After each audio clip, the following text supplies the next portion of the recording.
our previous tournament and our PAX qualifiers way back when in August. So they've been around for quite a while. They're sticking with the game and trying to earn their way to IPL5. This team, Desire, interestingly enough, is using their real names as their gamer tags. You can see up here Duncan Lee, Karsten Leenen, and Ryan Wazenek. It looks like someone... Oh, no, he's there. Are they... Oh, they voted to restart because Samson was a little bit behind the curve there. Oh, someone's headset died. Oh, no. That's terrible. You need headsets to work. All right, so that's the, what is it, the vehicle of esports is technology? Is that the famous speech? So stuff breaks. Yeah. Deal with it. He's too dumb to hit F6. That's too long. And unready.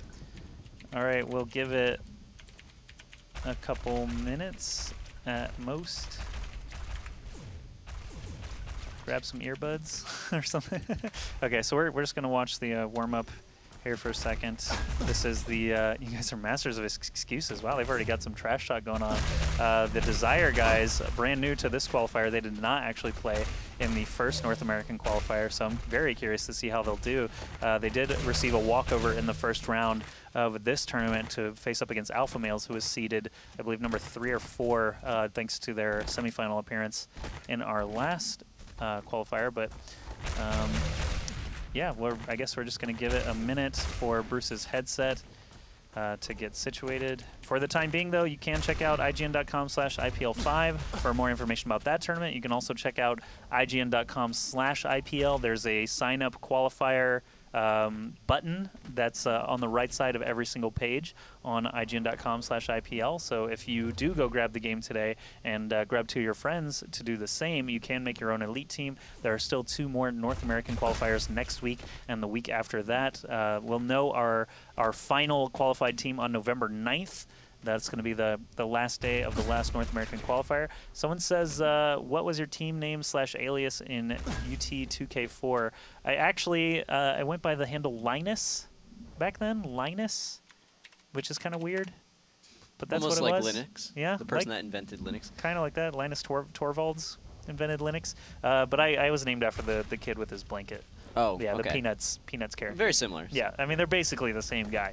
But I'm pretty sure I just looked around, and I think it was on TV at the time when I was naming myself. So it says everyone's ready. Looks like the warm-up can go ahead and finish up. Casters ready. Go, go. What team? I was on OWN for a while. Nightmare, did you actually play low-grav Instagib CTF? Because that would just be ridiculous if another human on Earth just happened to be in the same chat as me. But if you played any of the actual UT2K4, which is that's them. Yeah. I played a little 4v4 deathmatch in CPL. That was fun. Nice. Team deathmatch. Nice. Team deathmatch is a lot of fun. No Instagib, super fast, you low didn't do gravity. Any of that? That's the fun stuff. Using the giant rocket. I forget what it was called. Oh man, what was it called? Started with an I think. Oh, what was it called? Now that's gonna haunt me now. I'm trying to remember what that's called, but either way, Samson is moving forward. It has been about a decade since I've played Unreal Tournament in any capacity. No, I guess 2K4 was more recent than that, but 2004. Yeah, it was more recent than a decade, so that's still true. Samson trying to make a tricky jump there actually can't do it, and I guess then falls down to a more normal route. We did see this map just moments ago with Resolution versus Laphogs Forever, so again, seeing the same sort of mechanics here. Samson not choosing to go around the left side, though, like we saw Flamehopper do a couple of times successfully. Misses that jump a little bit and takes a rocket to the face. That's not a way that he wants to start this off, but with only 1 second left for the goal, he's going to try to get a pick off before he moves in there. But Leenen coming out there and actually going to be able to pick him off pretty quick. I don't know how to pronounce his first name. Karsten? Karsten Leenen. I'll have to ask him that after this. I just heard the oh, it's magic. So some of the custom horns in this game, you can basically put whatever you want. I've heard a bunch of throwbacks to other games like Humiliation and stuff like that from previous, FPS titles. But I've also heard a lot of songs. Call Me Maybe was a popular one. We had Whitney Houston, I Will Always Love You is very popular with Spin Move. I think Grain uses that one, but sounds like we've got some musical horns in here as well. Duncan Lee attacking in now for Desire, actually going to be sort of pinned on the left side. We did see Flamehopper successfully attack through this route earlier tonight, so he definitely still has a chance, but not getting knocked back down is going to stall him out. Yeah, the strategy to come in from one side, try to take a pot shot there against Alpha Males, not actually able to convert it, but then rotating around to the other side. It was a good thought, but we saw that Alpha Males were just completely one step ahead of him, able to rotate over there and push him out to the point where he could not get in. Eventually does actually get taken out from the rest of the players. A little bit unfortunate for him. That is going to be a 1-to-1. Not too surprising, seeing as these two teams have a bit stronger of a defensive positioning. A lot more fine-tuned rocket spam coming out there from the beginning as well. As we see Bruce coming in here.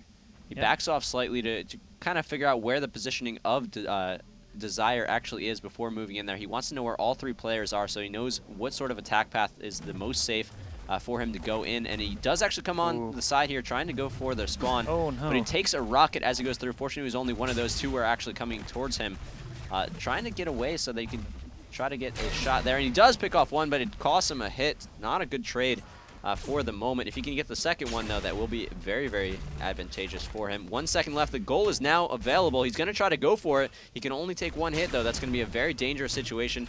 Not wanting to take the risk, but he does have to take some sort of risk. It's not going to work out in his favor, though. It is still magic, though. Karsten Lehnen getting 4 defensive rockets so far. Still no successful attacking rounds like we saw in the first match. That was a bit of an anomaly that we saw in the first match, getting 3 successful attacking rounds to kick us off. I think the players might have just been a little bit rusty. There were players hopping on the goal with 2 or 3 defenders still standing, so definitely a little bit out of the ordinary on the castle. So one interesting thing about this map, I say it's a little bit more defensive-minded because it is an uphill battle for the attacker, in this case Ryan Wazenek.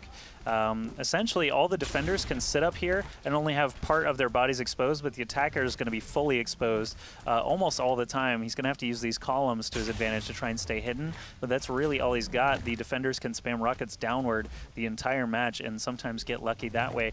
This last little bit, this ledge here on the left can be really difficult to try and make your way up if a lot of spam rockets are coming, because rockets, if you'll notice, do actually propel you backwards when they hit, so it can be tough to get up that ramp at all, and Ryan Wazenek not going to find any success there. Yeah, was trying to be a little evasive and kind of sneak in there at the end, just slowly working his way up to that point. But you really got to be able to take down 1 or 2 of the defenders if you want a true chance at going for that final Hail Mary run for the goal.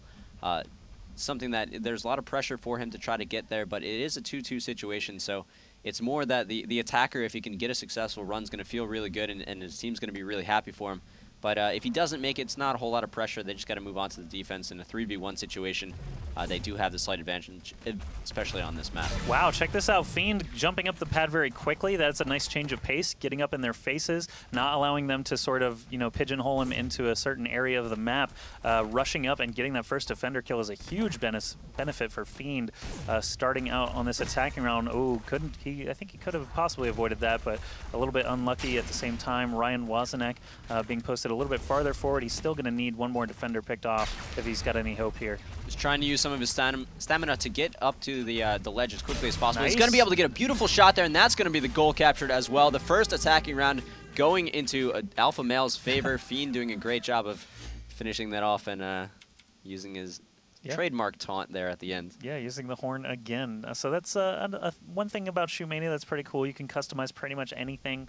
You can customize your skin, though in competition we only allow the Shoot Man or whatever. There's also a Shoot Woman that's got a slightly smaller sort of graphic to her, so we tend not to allow that one. But either way, you can customize your horn, you can customize your avatars. We can see a couple of different ones on the left side there for AMZ. It looks like Desire's just sticking to their nationalities here. Karsten Lehnen attacking in for the first time for his team. He is going to be the last attacker before the rotation resets. Fiend was the only successful attacking round so far, so Karsten needs to try and get things tied up, so to speak, with a nice attacking round.